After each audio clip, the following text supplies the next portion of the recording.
ओम शांति। आज 18/4/2021 की प्रातः मुरली है। अव्यक्त बाप दादा रिवाइज कोर्स है 14/12/87 मधुबन। आज की हेडिंग है संगम युगी ब्राह्मण जीवन की 3 विशेषताएं। संगम युगी ब्राह्मण जीवन की 3 विशेषताएं। आज बाप दादा अपने सर्व सदा साथ रहने वाले, सदा सहयोगी बन, सेवा के साथी बन, सेवा करने वाले और साथ चलने वाले श्रेष्ठ बच्चों को देख हर्षित हो रहे हैं। किसको देख रहे हैं बाबा? सदा साथ रहने वाले सारे बच्चे जो सदा साथ रहने वाले, सदा सहयोगी बन, जो बाबा के हमेशा सहयोगी हैं, सेवा के साथी बन, सेवा करने वाले और साथ चलने वाले श्रेष्ठ बच्चों को देख हर्षित हो रहे हैं। बाप दादा कहते साथ रहने वाले अर्थात सहज स्वतः योगी आत्माएं, मतलब जिनका कनेक्शन हमेशा बाबा से जुटा हुआ है। उन्हें बाबा को याद करने में कोई भी एफर्ट नहीं लगता, जो सदा मन से बाप दादा के संग हैं, उनकी याद में मग्न है और सदा साथ चलने में सहयोगी साथी बन चलने वाले। वो कौन से बच्चे हुए? बाबा कहते अर्थात ज्ञानी तो आत्माएं, सच्चे सेवाधारी। बाबा ने कहा कि बाबा के सहयोगी साथी बच्चे कौन से हैं? सेवा में सहयोगी साथी बन चलने वाले, जो चलते रहते हैं। ज्ञानी तो आत्माएं, जो ना कि ज्ञान सुनते, अर्थात जो ज्ञान स्वरूप बच्चे हैं, जिनमें ज्ञान समाया हुआ है, जो धारणा मूर्त बच्चे हैं। बाबा कहते वो सच्चे सेवाधारी। तीसरा बाबा कहते साथ चलने वाले। साथ चलने वाले अर्थात समान और संपन्न कर्मातीत आत्माएं, जो हमेशा जो बाबा के समान और संपन्न कर्मातीत आत्माएं हैं, जो बाप समान बन गए और सर्वगुणों से संपन्न बन गए, कर्म करते हुए भी कर्म के प्रभाव से न्यारे हैं। तो बाबा ऐसे बच्चों को देखकर, ऐसे श्रेष्ठ बच्चों को देखकर हर्षित हो रहे थे। बाबा के बाप दादा सभी बच्चों में ये तीनों विशेषताएं देख रहे हैं कि तीनों बातों में कहाँ तक संपूर्ण बने हैं।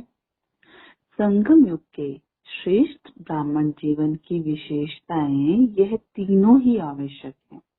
कौन सी तीनों विशेषताएं? बाबा ने 3 बच्चे देखे ना आज, 3 तरह के बच्चे। एक बाबा ने देखे साथ रहने वाले, फिर सदा सेवा में सहयोगी साथी बन चलने वाले और तीसरे साथ चलने वाले। तो उन तीनों में बाबा ने 3 विशेषताएं देखी कि तीनों बातों में कहाँ तक संपूर्ण बने हैं। बाबा ने कहा संगम युग के श्रेष्ठ ब्राह्मण जीवन की विशेषताएं ये तीनों ही आवश्यक हैं। कौन सी 3 विशेषताएं? पहला योगी तो आत्मा, साथ रहने वाले। दूसरा सेवा में सहयोगी आत्मा अर्थात ज्ञानी तो आत्मा। और तीसरा साथ चलने वाले अर्थात बाप समान संपन्न कर्मातीत आत्मा। बाबा ने कहा बाप दादा ने कहा इन तीनों में से अगर एक भी विशेषता में कमी है तो ब्राह्मण जीवन की विशेषताओं के अनुभवी ना बनना। तो बाबा ने क्या कहा? अगर इनमें से कोई एक भी विशेषता की कमी है ना, तो ब्राह्मण जीवन की विशेषताओं के अनुभवी नहीं बन पाएंगे। अर्थात संपूर्ण ब्राह्मण जीवन का सुख व प्राप्तियों से वंचित रहना है। ब्राह्मण जीवन का जो सुख है, पवित्रता है, बाबा कहते जो आनंद है, उस ब्राह्मण जीवन में आप क्या हो जाओगे? उस सुख व प्राप्तियों से वंचित रह जाओगे, क्योंकि बाप दादा सभी बच्चों को संपूर्ण वरदान देते हैं। तो योगी भी बनना, ज्ञानी भी बनना, सर्व गुणों में संपन्न भी बनना, बाप समान भी बनना, कर्मातीत भी बनना। बाप समान संपूर्ण कर्मातीत अवस्था को भी पाना है।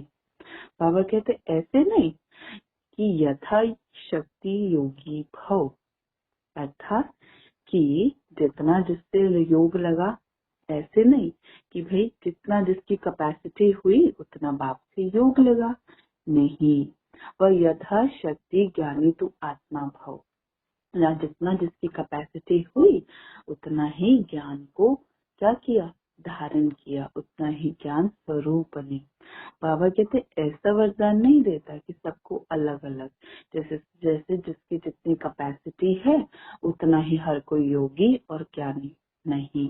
बाप दादा सबको इक्वल इक्वल वरदान देते, सबको बाबा वरदान देते, योगी भव, ज्ञानी भव।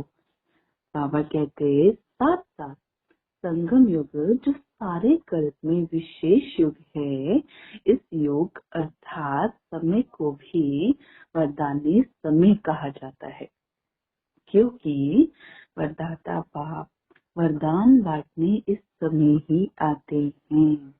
वरदाता बाप स्वयं भगवान इस समय इस धरती पर अवतरित होकर क्या कर रहे हैं, अपने बच्चों को वरदान बांट रहे हैं।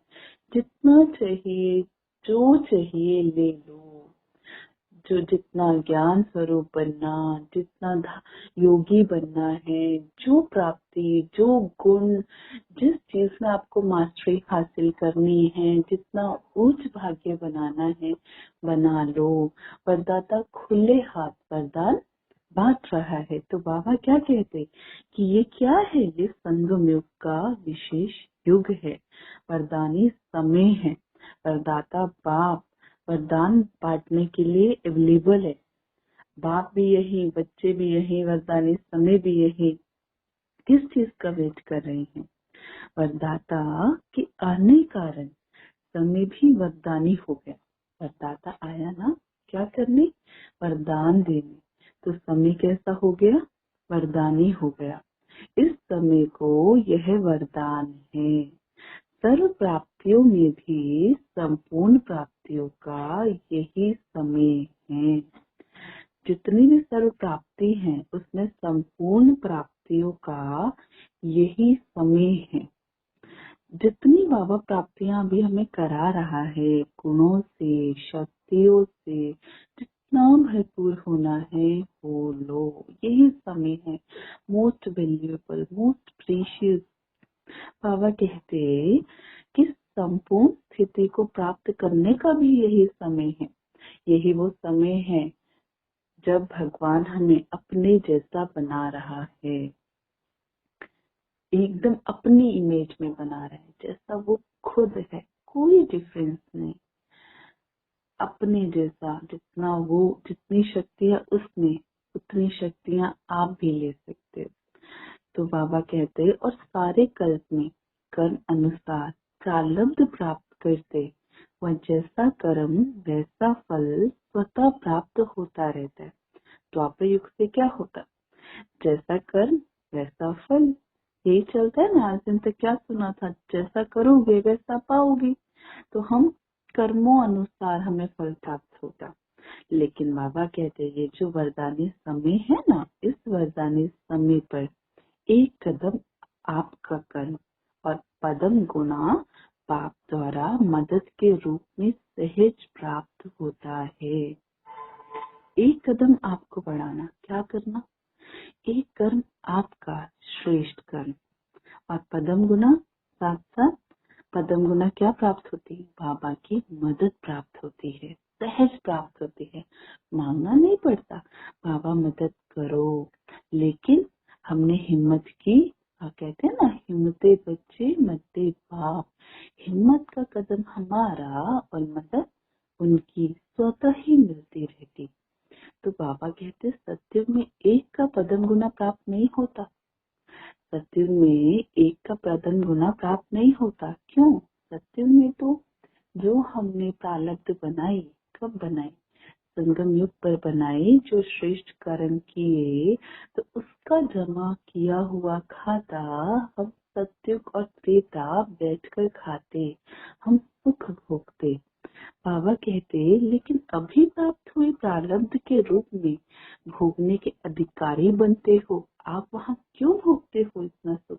क्योंकि अभी आपने श्रेष्ठ कर्म किए, इतना पुण्य कर्मों का खाता जमा किया, जो बैठकर सत्युग और त्रेता आराम से खाते, कोई दुख नहीं, कोई एफर्ट नहीं, वी आर जस्ट इंजॉइंग, हम बस उसको इंजॉय कर रहे हैं, उस पल को खा रहे हैं।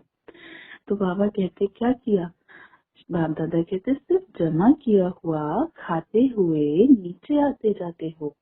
सत्युग से त्रेता, त्रेता से द्वापर, सत्युग त्रेता क्या कर रहे हैं? खा रहे हैं ना। तो बाबा कहते कला कम होती जाती है। एक युग पूरा होने से कला भी 16 कला से 14 कला हो जाती है ना। जैसे ही सत्युग कंप्लीट हुआ तो 16 से हम कहाँ आए?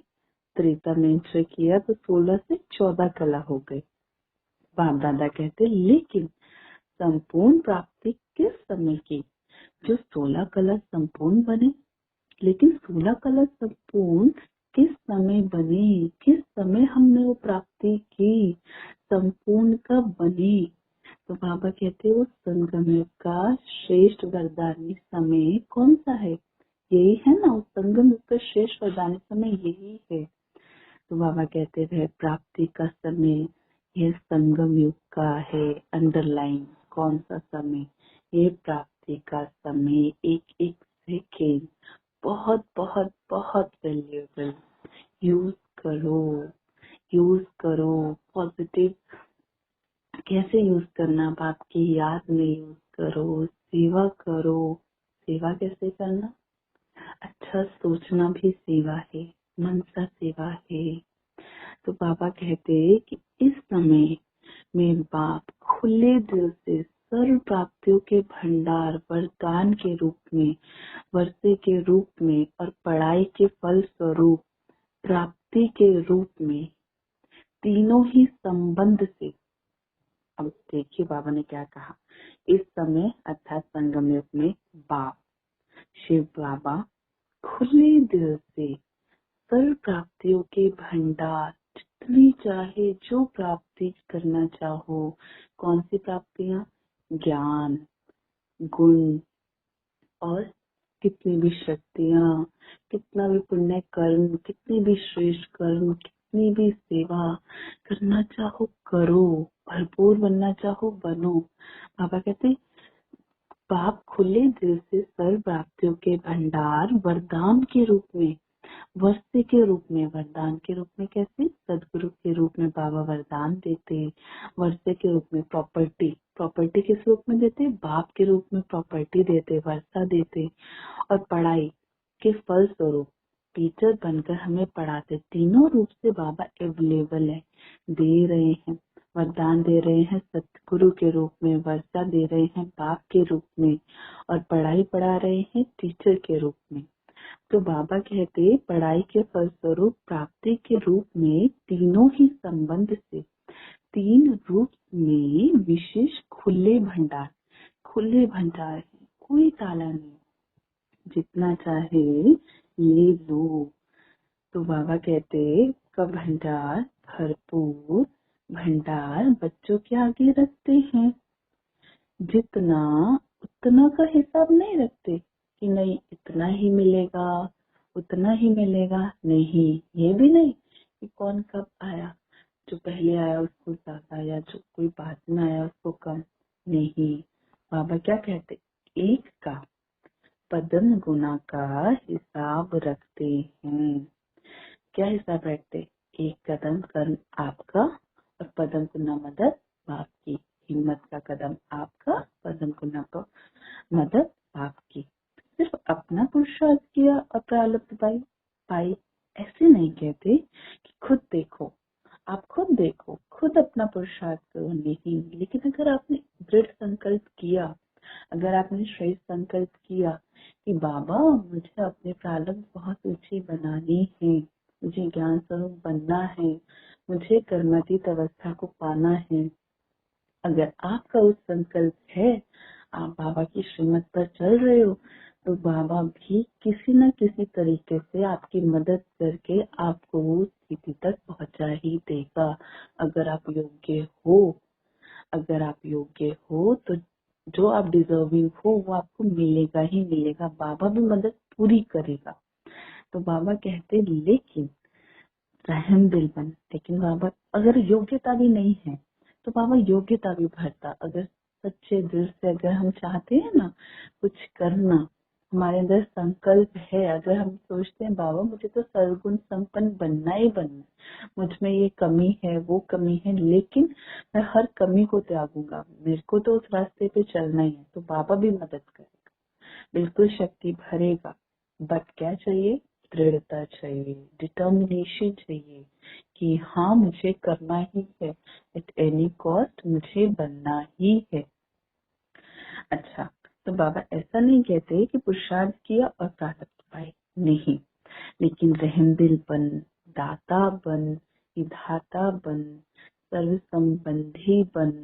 रहम दिल भी है, दाता भी है, विधाता भी है, सर्व संबंधी भी है, बन स्वयं हर सेकंड मददगार बनते हैं। एक सेकंड की हिम्मत, एक सेकंड की हिम्मत हमारी और अनेक वर्षों के समान, अनेक वर्षों के समान, जब हम बहुत अनेक वर्ष मेहनत करते हैं ना, तब हम वहां पहुंचते के समान मेहनत की मदद के रूप में सदा सहयोगी बनते हैं। बाबा की मदद अनेक वर्षों की मेहनत इज इक्वल टू अनेक वर्षों की मेहनत हमारी। तो हमारा सिर्फ एक हिम्मत का कदम, एक सेकंड की हिम्मत और बाबा की अनेक वर्षों की मेहनत के समान मदद।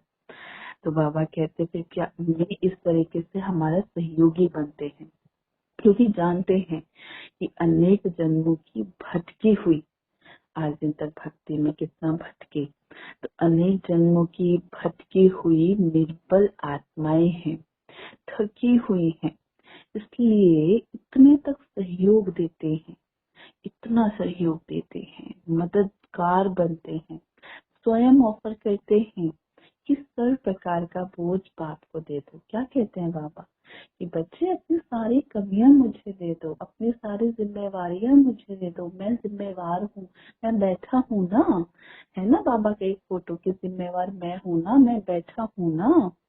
तो बाबा क्या कहते कि बोझ उठाने की ऑफर करते हैं, भाग्य विधाता बन नॉलेजफुल बनाए, श्रेष्ठ कर्मों का ज्ञान स्पष्ट समझाए, भाग्य की लकीर खींचने का कलम आपके हाथ में देते हैं। सोचिए कौन?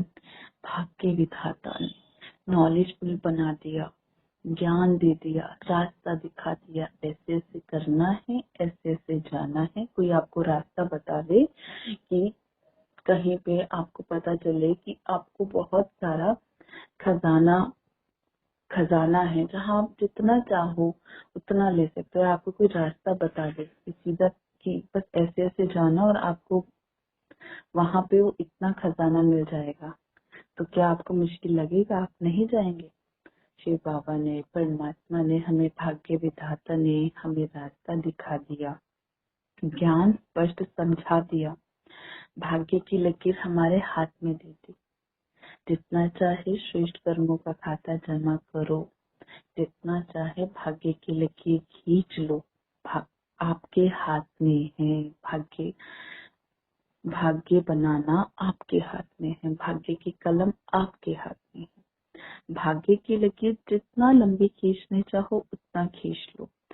सर्व खुले खजानों की चाबी आपके हाथ में देती, और चाबी भी कितनी सहज। बाबा ने कहा अगर माया के तूफान आते भी हैं तो छत्र छाया बन सदा सेफ भी रखते हैं। जहाँ छत्र छाया है वहाँ तूफान क्या करेगा? एक तरफ बाबा कहता भी है कि माया के तूफान आएंगे, इस पुरानी दुनिया में है, आते हैं, लेकिन बाबा हमेशा साथ है छत्र छाया बनकर। तो बाबा कहते जब छत्र छाया होती हूँ तो कौन क्या करेगा, सेवाधारी भी बनाते, लेकिन टच कौन कराता, कैसे कैसे सेवा करनी, बाबा कराते ना। लेकिन साथ साथ बुद्धिमानों की बुद्धि बन आत्माओं को टच भी करते, जिससे नाम बच्चों का काम बाप का सहज हो जाता। बाबा चाहे तो खुद भी कर सकता, लेकिन भाग्य हमारा बनाना, इसलिए हमें टच कराता है, हमारे थ्रू करवाता है, हमें यूज करता है। धन्य भाग हमारे कि उसने हमें चुना, वो क्या नहीं कर सकता सर्वशक्तिवान। तो इतना लाड और प्यार से लाडले बनाए पालना करते, जो सदा अनेक झूलों में झुलाते रहते हैं, पाँव नीचे नहीं रखने देते। कभी खुशी के झूले में, कभी खुशी देते, कभी सुख के झूले में, कभी बाप की गोदी के झूले में, आनंद प्रेम शांति के झूले में झूलते रहो।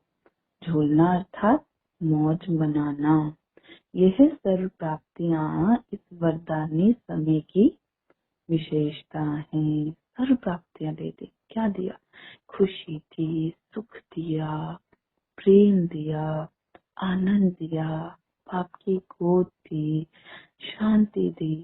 बाबा कहते सर्व प्राप्तियां इस वरदानी समय की विशेषता है। इस समय वरदाता विधाता होने कारण बाप और सर्व संबंध निभाने के कारण वरदानी समय है, भाग्य विधाता बाप है, इसलिए बाप और सर्व संबंध में निभा रहे हैं। इसलिए बाबा क्या है, रहम दिल है। एक का पदम देने की विधि इस समय की है, पूरे कल्प में कोई ऐसा युग नहीं जब एक कर्म का पदम गुना मिले। सिर्फ संगम युग ही एक ऐसा समय है जब हम एक का पदम बनाते हैं, एक का हमें पदम मिलता है। तो एक का पदम देने की विधि इस समय की है। अंत में हिसाब किताब चुकतू करने वाले अपने साथी से काम लेंगे। बाबा का हिसाब किताब चुकतू करने वाला साथी कौन है, जानते हो ना, धर्मराज। बाबा के दो रूप, एक बाप का भाग्य विधाता का और वरदाता का, जितना चाहे ले लो, लेकिन कब तक दे रहा है, संगम युग में ही देगा। संगम युग के अंत में जब पढ़ाई खत्म, समय खत्म, तो बाबा का वरदानी रूप, भाग्य विधाता का रूप, बाप का रूप किसमें परिवर्तित हो जाएगा, धर्मराज के रूप में। तो बाबा कहते हैं जो हिसाब किताब चुकतू करने वाला अपने साथी से काम लेंगे। अंत में साथी कौन है, जानते हो ना, फिर ये एक का पदम गुना का हिसाब समाप्त हो जाएगा। अभी रहम दिल है, अभी बाप के रूप में रहम दिल है, फिर हिसाब किताब शुरू होगा। कौन सा हिसाब किताब, कर्मों का हिसाब किताब, वो भी तो हमें यही देना है ना। तो जो रहा होगा जिन बच्चों का, इस समय तो माफी कर देते, भी बाप के रूप में माफ भी करते और शक्ति भरते, कड़ी भूल को माफी कर को भी माफ कर और ही मददगार बन आगे उड़ाते रहते। कोई नहीं बच्चे, कोई नहीं, और शक्ति भरेंगे, मदद देंगे प्यार से। कोई नहीं बच्चे, आगे ये भूल ना करना, सावधानी देते हैं और उड़ाते रहते हैं, करेक्ट करते हैं। और फिर बाबा कहते सिर्फ दिल से महसूस करना, अर्थात माफ होना। जब हम दिल से महसूस कर लेते हैं ना अपनी भूल को और सोचते हैं रियलाइज किया और चाहते हैं चेंज होना, तो बाबा माफ तो सदा माफ हो जाता। बाबा कहते हैं जैसे दुनिया वाले माफी लेते हैं, यहाँ उस रीति से माफी नहीं लेनी होती। दुनिया में तो सोचते हैं सॉरी कहा और हो गया, और बाद में हम उसको रिपीट करते रहते हैं, फिर भी खुद को चेंज नहीं करते। लेकिन यहाँ पर जब भूल हुई, गलती हुई, माफी लेने का मतलब रियलाइज करना और चेंज होना। वो गलती दोबारा रिपीट ना हो, अगर वो रिपीट दोबारा हुई तो माफी नहीं मिलेगी। इसलिए बाबा कहते हैं महसूसता की विधि ही काफी है। इसलिए बाबा को सॉरी कहना नहीं पड़ता। जब हमने अपनी गलती को महसूस कर लिया, चेंज कर लिया, तो बाबा पुरानी बातें भूल जाता। तो दिल से महसूस करना, किसके कहने से या समय पर चलाने के लक्ष्य से नहीं। कई बार क्या होता है, हम सिर्फ सामने वाले को दिखाने के लिए सिर्फ ऊपरी मन से सॉरी बोल देते हैं। ठीक है, बाबा कहते हैं ये माफी मंजूर नहीं होती। इससे क्या हुआ, बड़ों को हमने चला दिया। बाबा को भी चलाने का बच्चे सोचते हैं। बाबा कहते हैं नो, ऐसा नहीं चलेगा। कई बच्चे चतुर भी होते हैं, वातावरण देखते हैं तो कहते अभी तो महसूस कर लो, माफी ले लो, आगे देखेंगे। लेकिन बाप भी नॉलेजफुल है, जानते हैं, फिर मुस्कुराते छोड़ देते हैं, लेकिन माफी मंजूर नहीं करते। लेकिन बाबा भी तो बाप है ना, बच्चे के दिल को जानता है, तो बाबा ऐसे नहीं मानेगा। तो बाबा ने कहा बिना विधि के सिद्धि तो नहीं मिलेगी ना। आप चाहो कि मैं चेंज भी ना हूँ, गलती बार बार करता रहूं, आपने महसूस भी नहीं की, बाबा माफ नहीं करेगा। विधि एक कदम की, महसूस करके चेंज करना पड़ेगा, और सिद्धि कदम कदम जितनी होगी। फिर अगर आप चेंज करते हो, बाबा बहुत मदद करेगा। बाबा की मदद ही क्या है, कदम गुना सिद्धि है। विधि क्या है, महसूस शक्ति, और सिद्धि क्या है, चेंज। लेकिन एक कदम की विधि तो यथार्थ होना। तो इस समय की विशेषता कितनी है, वह वरदानी समय कैसे है, यह सुनाया। तो कितना मोस्ट वैल्यूएबल समय है। वरदानी समय पर भी वरदान नहीं लेंगे तो और किस समय लेंगे। तो बाबा कहते समय समाप्त हुआ, जैसे ही संगम युग समाप्त हुआ और समय प्रमाण, समय के साथ साथ उस समय की विशेषताएं भी समाप्त हो जाएंगी। इसलिए बाबा कहते हैं जो करना है, जो लेना है, जो बनाना है, जितना श्रेष्ठ भाग्य बनाना है, वरदान के रूप में बाप की मदद के समय में कर लो, बना लो। फिर ये डायमंड चांस मिल नहीं सकता। समय की विशेषताएं तो सुनी। समय की विशेषताओं के आधार पर ब्राह्मण जीवन की जो 3 विशेषताएं बताई।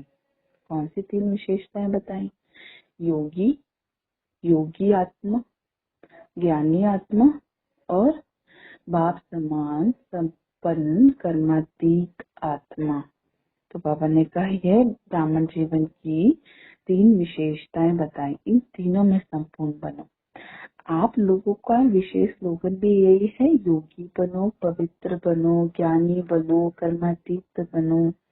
जब साथ चलना ही है और तो सदा साथ रहने वाले ही साथ चलेंगे ना। तो इसलिए हमेशा क्या करो, योगी रहो, योगी बनकर रहो, बाबा की याद में मग्न रहो। बाहर से कुछ भी कार्य कर रहे हैं, लेकिन मन तो उसमें दमा हुआ है, समाये हुए हैं उसकी याद में। कितना सुख का अनुभव होता। तो बाबा कहते कि समय पर तो जो साथ नहीं रहते वे साथ कैसे चलेंगे, समय पर तैयार ही नहीं होंगे साथ चलने के लिए। क्योंकि बाप समान बनना अर्थात तैयार होना है। साथ चलना है तो क्या करना पड़ेगा, बाप समान बनना होगा, तैयार होना होगा। समानता ही हाथ और साथ है, नहीं तो क्या होगा। अगर समान नहीं बनेंगे तो क्या होगा, आगे वालों को देखते पीछे पीछे आते रहे तो ये साथी नहीं हुए ना। अगर हम अपने आसपास वालों को देखते रहेंगे और पीछे पीछे आते रहे तो ये साथी हुए क्या, साथ तो नहीं। साथी तो साथ चलेंगे, बहुत काल का साथ रहना, साथी बन सहयोगी बनना, यह बहुत काल का संस्कार ही साथी बनाए साथ ले जाएगा। अभी भी साथ नहीं रहते, इससे सिद्ध है कि दूर रहते हैं। जो अभी भी बाबा के साथ नहीं, मतलब दूर है, मतलब बाबा को याद नहीं करते, कनेक्शन जुड़ा हुआ नहीं रहता जिनका। तो बाबा ने कहा तो दूर रहने का संस्कार साथ चलने के समय भी दूरी का अनुभव कराएगा।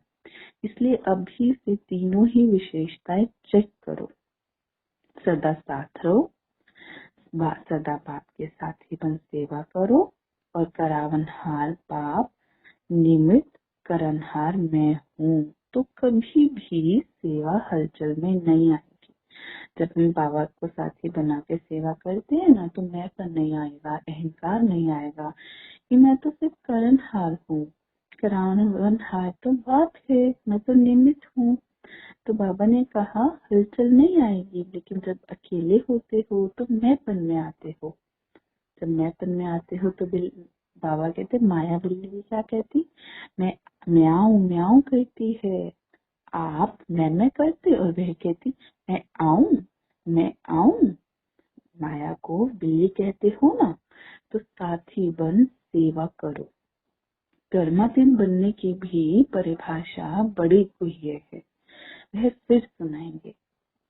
आज सिर्फ यह 3 बातें चेक करना और समय की विशेषता का लाभ कहाँ तक प्राप्त किया है, क्योंकि समय का महत्व जानना अर्थात महान बनना। जिसने समय को जान लिया वो अपना एक एक सेकेंड यूटिलाइज करेगा, एक भी सेकेंड वेस्ट नहीं जाने देगा इधर उधर की बातों में।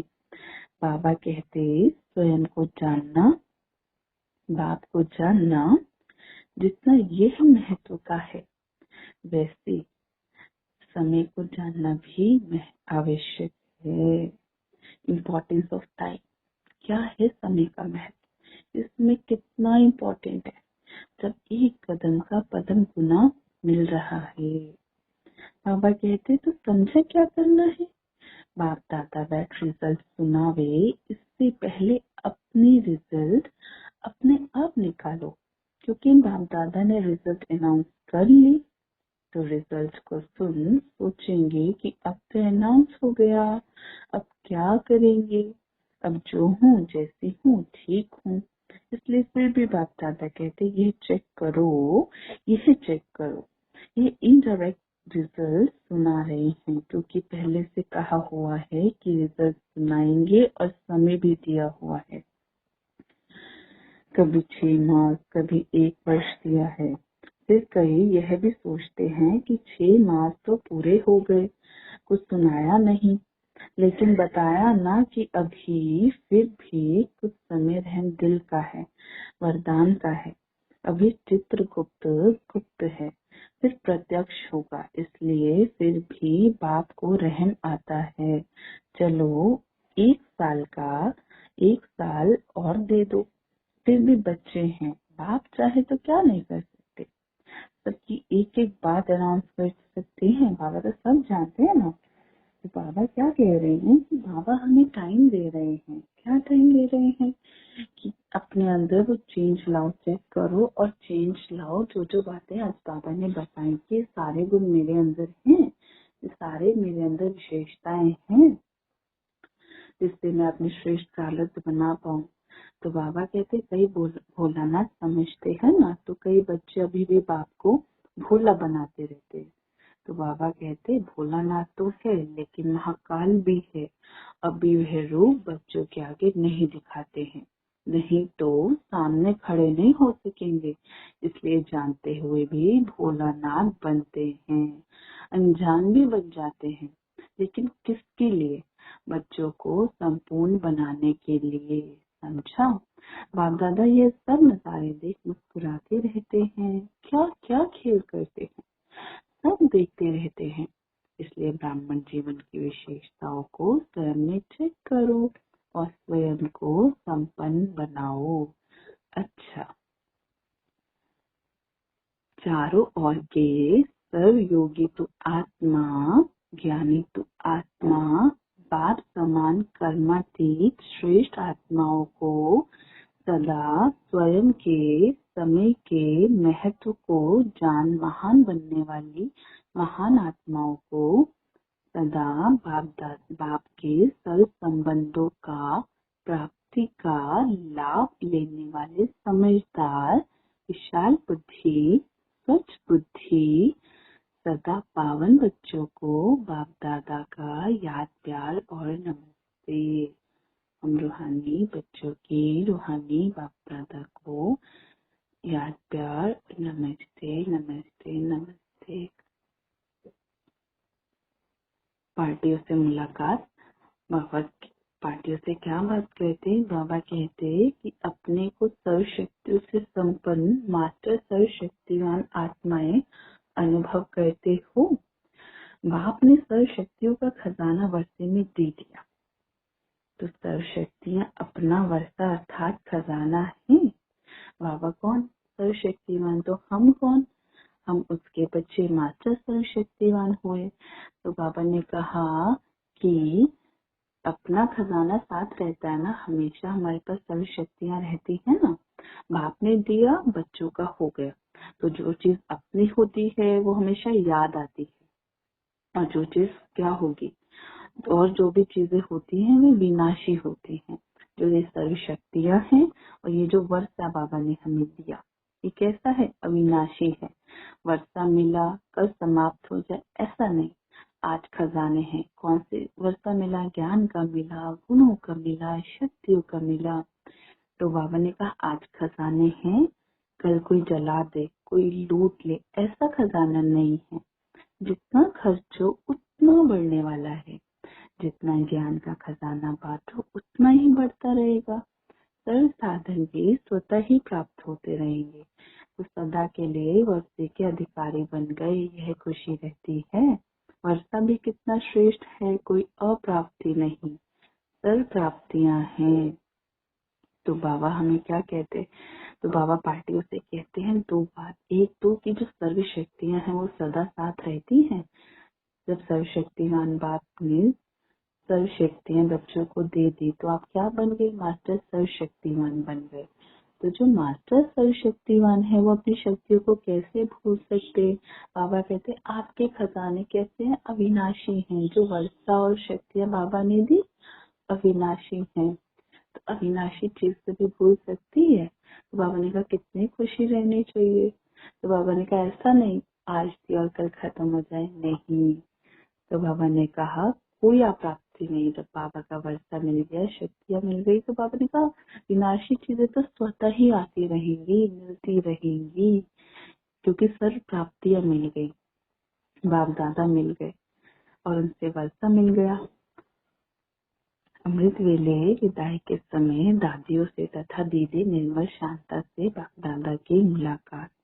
बाबा कहते महारथियों के हर कदम में सेवा है, चाहे बोले चाहे नहीं बोले, लेकिन हर कर्म हर चलन में सेवा है। सेवा बिना एक सेकंड भी रह नहीं सकते, चाहे मनसा सेवा में हो, चाहे वाचा सेवा में हो, चाहे संबंध संपर्क से, लेकिन निरंतर योगी भी हैं तो निरंतर सेवाधारी भी हैं। अच्छा है जो मधुबन में खजाना जमा किया, वह सभी को बांट के खिलाने लिए जा रही हो। महारथियों का स्थान पर रहना भी अनेक आत्माओं का स्थूल सहारा हो जाता है। बिकॉज दादियाँ तो बाप दादा के इक्वल ही हो गए ना, वो भी नेक्स्ट टू बाप दादा हो गए, वो भी पूरे संपन्न है खजानों से।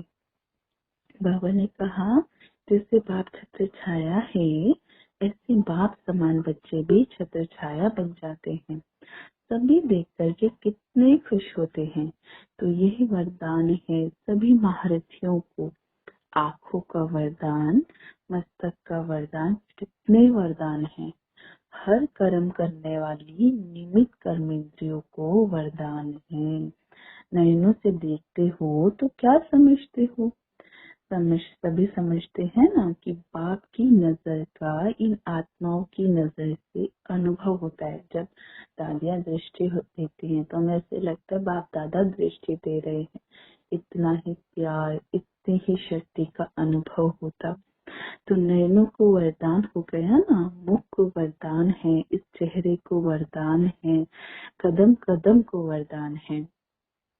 मुख को भी वरदान दे दिया, चेहरे को भी वरदान, कदम कदम को वरदान है। कितने वरदान हैं, क्या गिनती करेंगे। औरों को तो वरदान देते हैं, बाबा सबको तो वरदान ले देते हैं, लेकिन आपको पहले से ही वरदान मिले हुए हैं। बाप दादा किससे कह रहे हैं? दादियों से कह रहे हैं कि उनको तो बाबा ने सारे वरदान दे दिए, जो भी कदम उठाओ वरदानों से झोली भरी हुई है।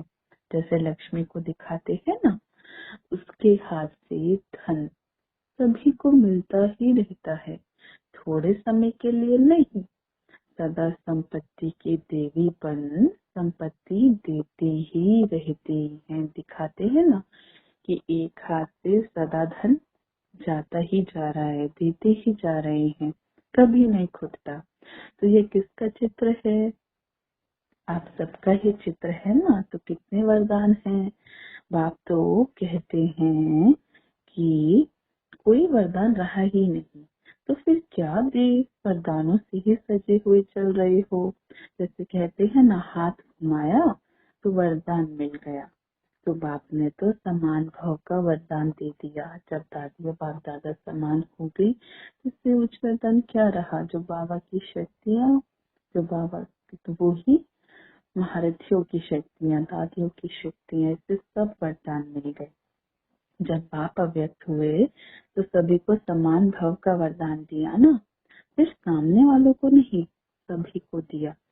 सूक्ष्म रूप में बाबा जब सूक्ष्म रूप में वरदान देते हैं, सूक्ष्म वतन से देखकर तो सभी आत्माओं को मर्ज कहते हैं, सभी ब्राह्मण आत्माओं को। सूक्ष्म रूप में सब महावीर बाप के सामने रहे और वरदान मिला।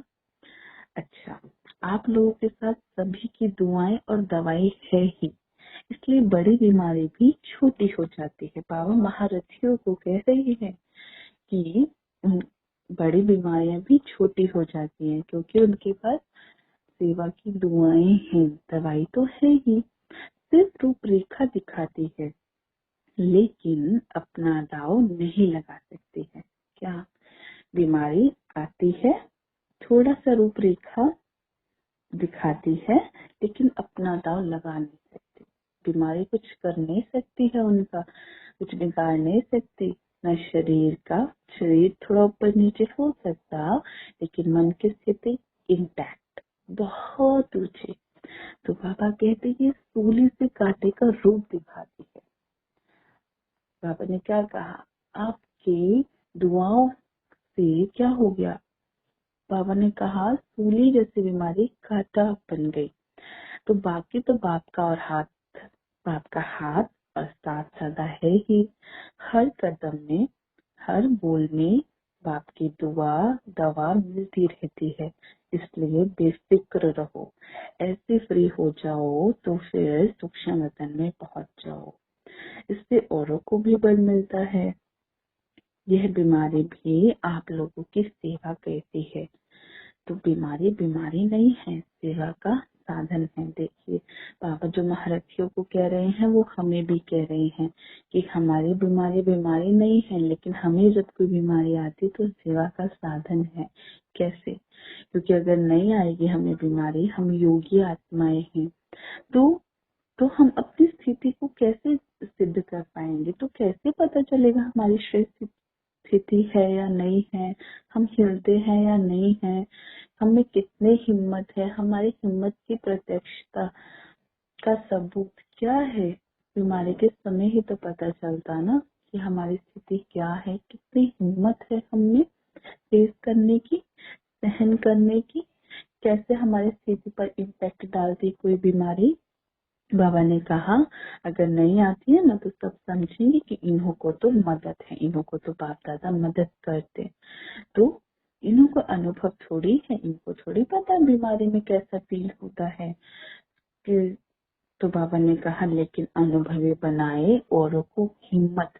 सबसे पहले कौन फेस करता? जो आगे होता है, जो लीडर्स होते हैं। तो महारथी कौन होते हैं? युद्ध में सदा आगे होते हैं ना। इसलिए बाबा इस संगम पर भी महारथी उन्हें कहते जो युद्ध में आगे होते, हर चीज को पहले फेस करते। तो बाबा ने कहा जब वो फेस करते हैं और सभी उनकी नजर उनकी तरफ होती है तो औरों को भी क्या मिलती है? हिम्मत मिलती है। औरों को हिम्मत दिलाने की सेवा के लिए थोड़ा सा रूपरेखा दिखाती है, इसलिए बीमारी आती है। नहीं तो सभी दिल शिकस्त हो जाए। आप सभी एग्जाम्पल रूप से थोड़ी रूपरेखा देखते, बाकी चिट्टू हो गया। बाबा कहते बाकी तो ये ऊपर से सब चिट्टू हो गया, थोड़ी सी रूपरेखा है, सिर्फ रूपरेखा मात्र रहा हुआ है। अच्छा, विदेशी भाई बहनों से दिल से हर आत्मा के प्रति शुभ भावना रखना, यही दिल की थैंक्स है। बाप की हर कदम में हर बच्चे को दिल से थैंक्स मिलती रहती है। संगम युग को सर्व आत्माओं के प्रति सदा के लिए थैंक्स देने का समय कहेंगे। बाबा क्या कहते हैं? संगम युग पर हर आत्मा के प्रति शुभ भावना रखना, यही क्या है? यही थैंक्स देना ही। संगम युग पूरा ही थैंक्स डे है। सदा एक दो को शुभकामना शुभ भावना देते रहो। शुभ बाप भी देते हैं, बाप भी हर आत्मा को क्या कहते हैं?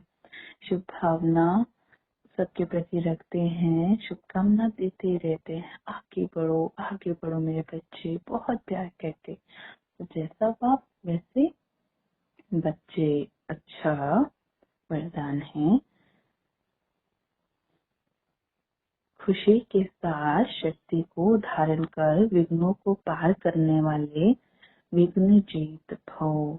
खुशी के साथ शक्ति को धारण कर विघ्नों को पार करने वाले विघ्न जीत भव। जो बच्चे जमा करना जानते हैं वह शक्तिशाली बनते हैं। यदि अभी अभी कमाया, अभी अभी बांटा, स्वयं में समाया नहीं तो शक्ति नहीं रहती। सिर्फ बांटने व दान करने की खुशी रहती है, और खुशी के साथ शक्ति हो तो सहज ही विघ्नों को पार कर विघ्न जी बन जाएंगे। फिर कोई भी विघ्न लग्न को डिस्टर्ब नहीं करेंगे। इसलिए जैसे चेहरे से खुशी की झलक दिखाई देती है, ऐसे शक्ति की झलक भी दिखाई दे। बाबा ने क्या कहा? योग से हमें अपने योग और ज्ञान से हमें अपने अंदर शक्ति भी जमा करनी है। शक्ति किस लिए? विघ्न को पार करने के लिए, परिस्थितियों को पार करने के लिए, परिस्थितियों में विजय प्राप्त करने के लिए। खुशी हमें तब होती जब हम उसे बांटते। तो बाबा ने क्या कहा? स्व की भी सेवा करो और दूसरों की भी सेवा करो, विश्व की भी